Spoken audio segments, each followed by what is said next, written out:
અમારા આમ આદમી પાર્ટીના નેતા માનની શ્રી ચૈતરભાઈ વસાવા ના બાબતમાં અમારા બધા ધારાસભ્યો અને સાથે સાથે કોંગ્રેસ પક્ષના પણ ધારાસભ્યો, તમામ ધારાસભ્યો વિપક્ષના ડેલિગેશનના સ્વરૂપમાં માનનીય મુખ્યમંત્રી સાહેબને રજૂઆત કરવા માટે ગયા.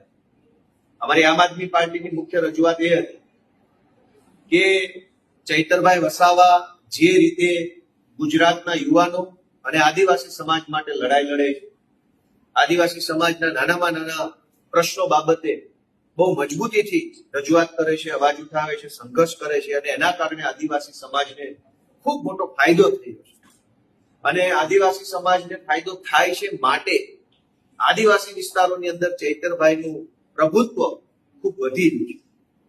અને ચૈતરભાઈનું વધતું પ્રભુત્વ રોકવા માટે ભાજપના નેતાઓ દ્વારા, ભાજપની સરકાર દ્વારા એમની ઉપર ખોટા કેસો કરવા, મોટી મોટી કલમો લગાવી દેવી, એમની વિરુદ્ધમાં ખોટા ષડયંત્રો કરવા, આ પ્રકારનું તાનાશાહી ભર્યું વલણ, આ પ્રકારની દ્વેષયુક્ત કાર્યવાહી ચૈતરભાઈ ઉપર થઈ રહી છે એ બાબતનો મજબૂત વિરોધ કરવા માટે અને એ સિવાય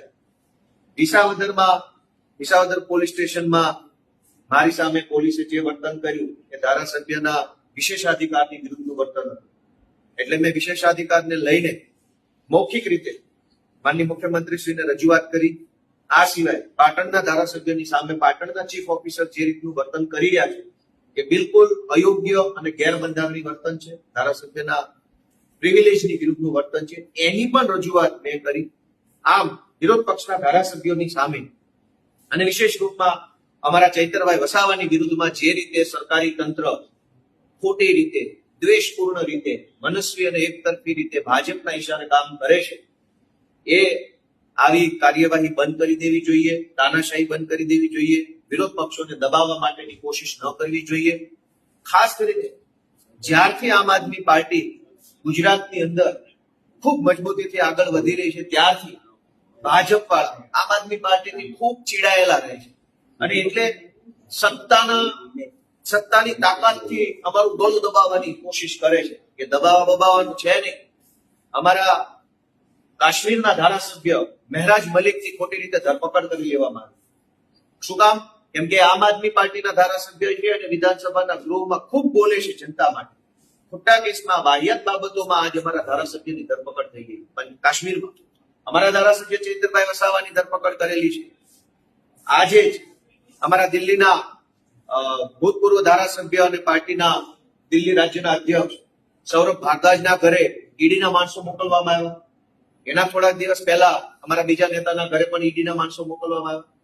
આવી રીતે ભાજપ પાર્ટી આખા દેશમાં આમ આદમી પાર્ટીને દબાવવાની, આમ આદમી પાર્ટીના નેતાઓને એનું ગળું દબાવવાની, એમનો અવાજ દબાવવાની, આ ક્રાંતિ રોકવાની કોશિશ કરે છે. એનો અમે સખત શબ્દોમાં વિરોધ કરીએ છીએ.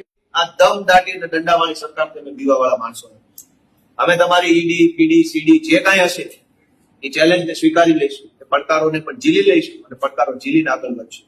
આજે જે રીતે ભાજપ આમ આદમી પાર્ટી પાછળ પડી છે કે કોઈ પણ રીતે આમ આદમી પાર્ટી ખતમ થઈ જવી જોઈએ, તો ભાજપના મિત્રોને જણાવવા માંગીશ કે આમ આદમી પાર્ટી લોકોની લાગણીઓથી, લોકોની મહેનતથી બનેલી પાર્ટી છે.